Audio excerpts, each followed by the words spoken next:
കോഴിക്കോട് ക്ലീനിങ്ങാണ് കേട്ടോ. അതിങ്ങനെ ക്ലീൻ ചെയ്തിട്ടാലേ നമുക്ക് സ്മെല്ലൊക്കെ വരുള്ളൂ. ഇത് ഞാൻ അറക്കപ്പൊടി ഇട്ടിട്ട് അത് ഒരാഴ്ചയോ 2 ആഴ്ചയോ കൂടുമ്പോൾ അതെടുത്തങ്ങ് കൊണ്ട് ചെടിക്ക് കൊണ്ടിടും. അപ്പം പിന്നെ സ്മെല്ലില്ല. പിന്നെ മഴ പെയ്താലൊക്കെ സ്മെല്ലുള്ളൂ കേട്ടോ. മഴ ഇവിടെ അങ്ങനെ അധികം ഇല്ലാത്തതുകൊണ്ട് സമാധാനമുണ്ട്. വെള്ളം അത് മുഴുവൻ കോരി എടുത്തിട്ട് ഞാനവിടെ മുഴുവൻ വെള്ളം ഒഴിച്ച് അടിച്ച് കഴുകും.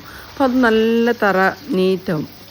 പിന്നെ കുറച്ച് ഡെറ്റോളൊക്കെ ഒഴിക്കും. അതൊക്കെ കഴിഞ്ഞിട്ട് പിന്നെ ചിന്തേര് പിന്നെ ഇടും കേട്ടോ. ചിന്തേര് ഇട്ട് കഴിയുമ്പോൾ അവർ അടിപൊളിയായിട്ട് എൻജോയ് ചെയ്യും. ഞാൻ കഴിഞ്ഞ വീഡിയോ കാണിച്ചായിരുന്നു. ചിന്തേരിട്ട് കഴിയുമ്പോൾ എന്ത് സന്തോഷമാണ് അവർക്ക്. ചിന്തേരിട്ട് കഴിയുമ്പം പിന്നെ നല്ല ഫ്രഷായിട്ട് അവിടെ കിടക്കും. അവർ അടിപൊളിയായിട്ട് എൻജോയും ചെയ്തോടും. ഉണ്ട് അവർ നടക്കുന്നത്.